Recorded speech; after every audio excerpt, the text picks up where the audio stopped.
Okay, so today we're going to be working on the swing washer. So essentially, the way we're going to build the front view of this, which is going to be from this direction, looking straight onto the flat face, is we're going to be drawing our two pairs of concentric circles. So we've got part of a circle here, most of a circle here, and then most of a circle here, and then a whole circle here. And those are the center points of those two are 1.75 inches apart. So we're going to start by doing that, and then we'll connect them with tangent lines, and then we'll worry about these angled lines down here. So let's get started. So I find the best way to do this is to draw a construction line that is 1.75 long, and basically each end of that line becomes our center point for our two circles. So on the left side here, we've got a circle that is 3/8 in radius in the middle, and then 1.25 on the end there. And on the right, we've got a 5/8 circle on the outside, and on the inside is 1/2 inch in diameter. That's the only diameter measurement here. That's the only diameter measurement here, so we do want to make sure that we type 0.25 instead of 1/2 inch. Then we'll just come in with our tangent lines. Again, make sure you have the correct object snap on for that. And we do this just 3 times. Again, a little imprecise, but it gets us so close that we can just kind of go with that. And we could mirror this line to the other side if we want, so we can just click mirror, select our line, and then use our construction line, and then we'll hit no, enter. We can delete our construction line, and we can come in with the trim tool and remove these circle segments that we don't need anymore. And now we've got a good start here. Next, we've got to add in our 2 angled lines to kind of make this cutout here. So the first of which is set at 60 degrees. This is really the hardest one. A lot of people have trouble with. And that's off of horizontal, which I know is a little bit tricky to convey here.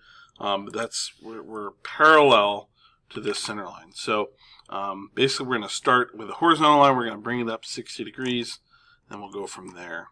The best way to do this, believe it or not, other than setting our polar tracking to increments of 30, which we have it already set to, is draw a really big line, much larger and longer than we need. And we're going to bring it up, like we said, 60 degrees. So there's 30, and zoom out a little bit, and 60. There we go. Now we can just use the move tool, and we're going to move this line and just overlap our circle.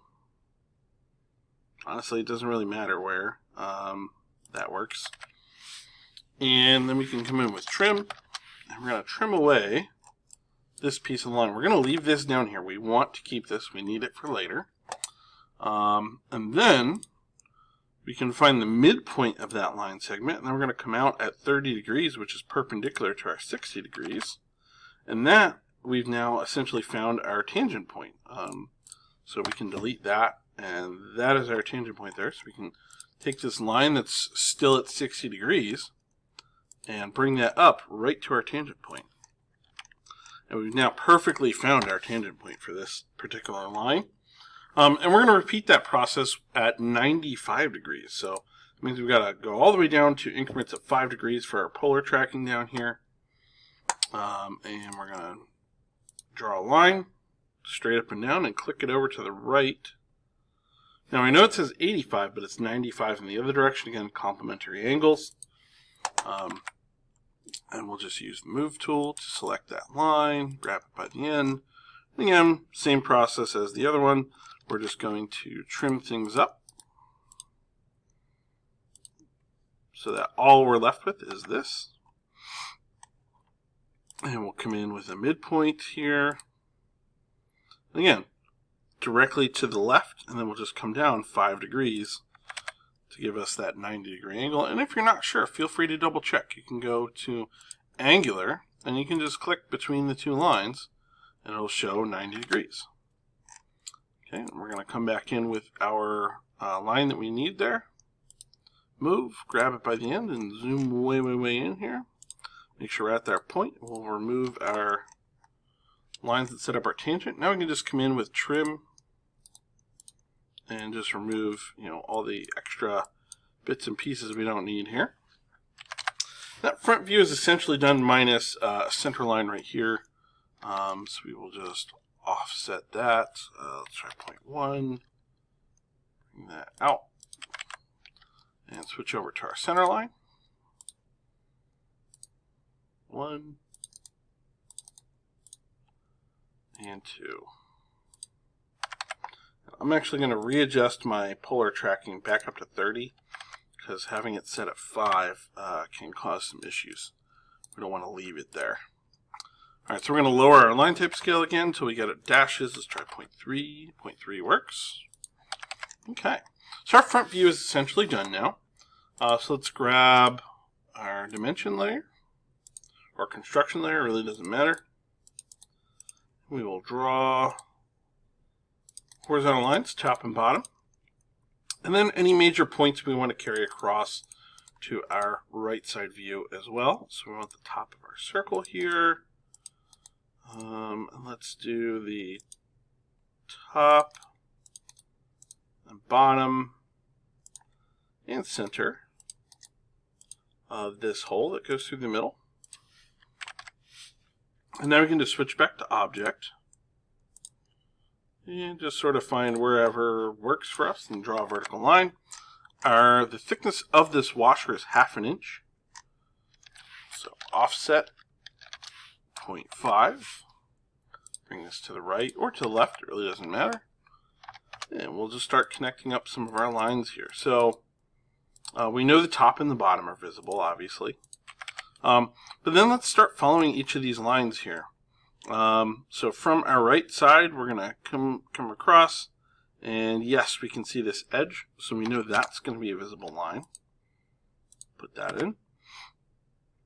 Here we've got a hole, so very obviously these ones, we need a center line here, we need a hidden line there. This one is clearly blocked as well, so that's also going to be hidden. So we can now remove the 3 lines we've already covered, and then the rest of these are going to be hidden or center lines. So switch over to hidden, and we'll draw in our hidden lines.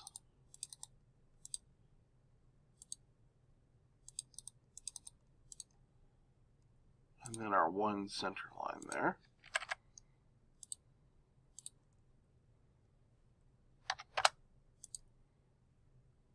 Okay, and then we can just remove those. Alright, center line, obviously we need to stretch that out. Let's go 0.1.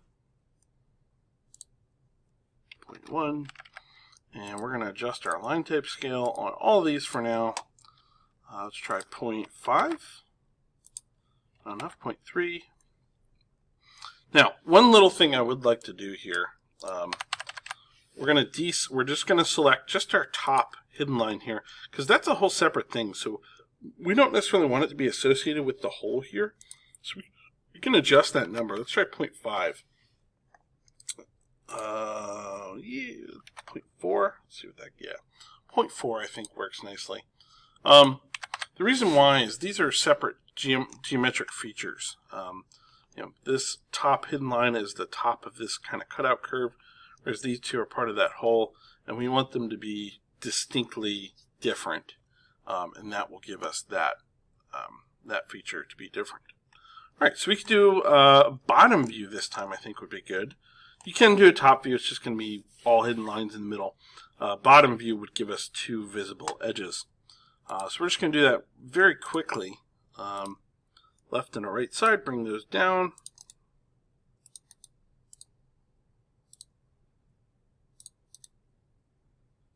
I'm just going to bring the center of the hole down because I'm actually going to just borrow that geometry from our right side view here. And then again, there are 2 sharp edges. And bring those down as well. And then there's actually one more we have to bring down in this view. It's a little bit tricky, which is the left edge, left quadrant of this circular cutout. You can see they are distinctly different. So we do need to bring that down. Draw object line across. And again, our thickness is 1/2 inch. Fill in, again, our visible edges here. This one's visible. Again, if you did a top view, this edge would be hidden. And so would this one. That's why a bottom view is sort of helpful. Okay, so let's delete the lines that we don't need anymore. So we said we wanted to borrow our hole geometry, so we'll copy that out, bring it down here, rotate it 90 degrees, and we'll select Move. And I like to just kind of hover over this red line here, our hidden line, bring it over to the center point, and then bring that over. And last but not least, we need a hidden line here. Switch to hidden. Bring that down. Again, we want to adjust our line type scale. Let's make it similar to this. So, best way to do that is just match properties, and we'll select our top hidden line in our right view, and we'll click our left hidden line in our bottom view here. All right, that is the entire swing washer right there. So we'll click Save and complete it.